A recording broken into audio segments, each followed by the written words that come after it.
கிறிஸ்துவுக்குள் மிகவும் பிரியமான தேவனுடைய பிள்ளைகளே, இந்த காலை நேரத்திலே உங்களை சந்திப்பதிலே மிகுந்த மகிழ்ச்சி அடைகிறேன். இன்றைக்கும் தியானத்துக்கு எடுத்துக்கொண்ட வேத வசனம் நீதிமொழிகளின் புத்தகம் 10ஆம் அதிகாரம் 4வது வசனம். சோம்பர் கையால் வேலை செய்கிறவன் ஏழையாவான், சுறுசுறுப்புள்ளவன் கையோ செல்வத்தை உண்டாக்கும். சுறுசுறுப்பாய் சோம்பேறியே, நீ எவ்வளோ நேரம் நீ படுத்து தூங்கி கொண்டிருப்பாய் என்று சொல்லி அங்கே நீதிமொழிகளில் கேட்குறோம். நீ போய் எறும்பு கிடத்தில் கற்றுக்கொள். அந்த எறும்பு எப்படி ஞானத்தோடு செயல்படுது, அது சுறுசுறுப்பாக செயல்படுது. அதுக்கு ஒரு சோதனை காலம் இருக்கிறது, அதுக்கு ஒரு மழை காலம் இருக்கிறது, வெயில் காலத்திலே சேமித்து வைத்து விடுகிறது, தன் ஆகாரத்தை எல்லாம் வெயில் காலத்திலே சேர்த்து வச்சுக்கிறது அப்படின்ட்டு அதுக்கு எறும்பை சொல்லி உதாரணம் சொல்கிறார். அப்படியாக அமெரிக்காவில் பாஸ்டன் நகரில் ஒரு டோரன் என்கின்ற ஒரு சகோதரன் வேலை இல்லாமல் பல நாட்களாக கஷ்டப்பட்டு அங்கெங்கும் அலைந்து கொண்டிருக்கிறார். தூரத்து நண்பர் ஒருவர் அவர் துறைமுகத்தில் கிளர்க்காக பணியாற்றி கொண்டிருந்தார். அவர் என்ன செஞ்சார், நீ இப்படி கஷ்டப்படுறியே, என்னிடத்துல 4 கால் உள்ள ஒரு மேஜை இருக்குது, இதை வச்சுட்டு போய் எப்படியாவது பிழைச்சிக்க அப்படின்னு சொல்லியிருக்கிறார்.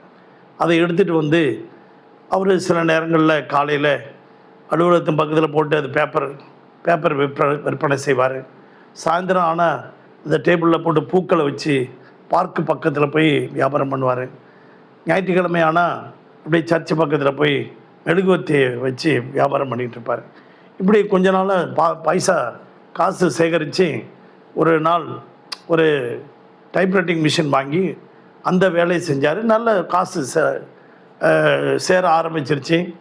ஒரு ஹோட்டல் பக்கத்தில், அந்த தெருவோரத்தில் இருக்கிற ஹோட்டல் பக்கத்தில் இருந்து செஞ்சுக்கிட்டு இருந்தார்.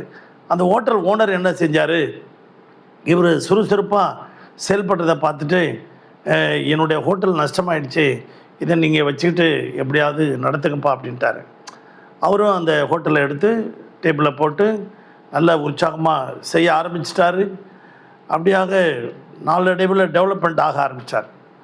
லட்சோபதியாக சம்பாரித்து லட்சாதிபதி ஆகிட்டார்.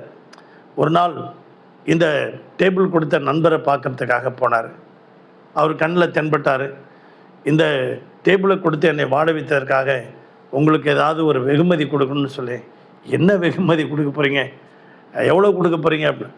நான் $1,00,000 உங்களுக்கு கொடுக்க போகிறேன். அப்படியா, என்னத்துக்கு $1,00,000? நீங்கள் வாழ்க்கையில் முன்னேறி ஆசீர்வாதமாக இருந்தால் போகிறோம் அப்படின்னு சொல்லிட்டார். அதை வாங்கலை. அப்படியாக ஆதியாகமத்தின் புத்தகத்தில் 26ஆம் அதிகாரத்தில் ஈசாக்கை குறித்து நம்ம பார்க்கும்போது, அவன் ஐஸ்வர்யவானாகி வர வர அவன் விருத்தி அடைந்தான், மகா பெரியவன் ஆகிட்டான். அவன் எப்படி பெரியவனானான், அந்த பஞ்ச தேசத்தில் விதைத்தான், 100 மடங்கு பலனை அறுவடை செய்தான். இதற்கு காரணம் என்ன, ஆண்டவர் சொன்னார், நீ பஞ்ச தேசத்தில் எகிப்துக்கு போகாத, இங்கே இரு, இந்த தேசத்தில் இரு, நான் உன்னை ஆசீர்வதிப்பேன் அப்படின்னு சொல்லி ஆதியாகமம் 26:3-4 சொல்கிறார். அப்படியே கீழ்ப்படிந்தார். அவர் பஞ்ச தேசத்தில் விதைத்து 100 மடங்கு அறுவடை பண்ணார். பிறகு இதை பார்த்த அந்த ஊர் அபிமெலேக்கு ராஜா என்ன செஞ்சான், இவரை துரத்தி விட்டுட்டான். துரத்தி விடும்போது அது மாத்திரம் இல்லை, இவனுடைய தகப்பனார் வெட்டின அந்த துறவுகள் எல்லாம் மூடி போட்டுக்கிட்டே இருந்தான். ஆனாலும் இவர் சோர்ந்து போகலை. ஆனால் சுறுசுறுப்பாக உற்சாகமாக தோண்டிக்கிட்டே இருந்தார். மறுபடியும் அந்த கேரார் ஊர் அந்த மேய்ப்பர்கள் வாக்குவாதம் பண்ணாங்க. என்னதான் வாக்குவாதம் பண்ணாலும் அவர் மறுபடியும் போய் வேற ஒரு இடத்துல தோண்டினார். மறுபடியும் வாக்குவாதம் பண்ணாங்க. இப்படி அவர்களுடைய வாழ்க்கையில் வாக்குவாதம் ஏசைக்கு சித்துனா அதையெல்லாம் முடிஞ்சு போன பிறகு கடைசியில் ஒரு இடத்துல போய் ஒரு ஒரு ஒரு பள்ளத்தாக்கை வெட்டினார், ஒரு நீரூற்றை உண்டாக்கினார். அந்த பள்ளத்தாக்கை வெட்டும்போது அங்கே நீரூற்று பயங்கரமாக பீறிட்டு வந்தது. அந்த இடத்துக்கு ரெகபோத் என்று பெயரிட்டார்.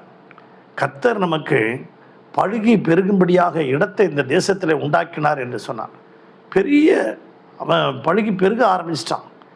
அவன் அபிமெலேக்கு ராஜா பார்த்தோன்னே ஆச்சரியப்பட்டு, உண்மையாகவே நிச்சயமாகவே கர்த்தர் உன்னோடு கூட இருக்கிறார் என்று சொல்லி உடன்படிக்கை பண்ணினான்.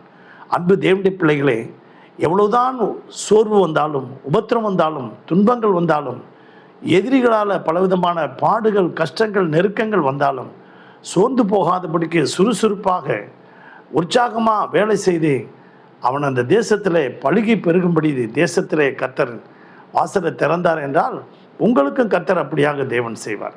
சுறுசுறுப்பாக செயற்படுறீங்களா? காலை நேரத்தில் எழுந்திரிச்சு நல்லா ஜெபம் பண்ணுறீங்களா?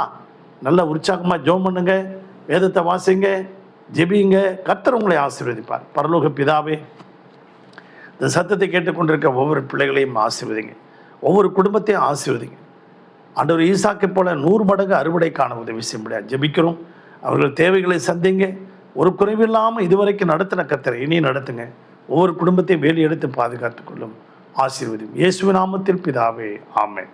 God bless you everybody. Thank you.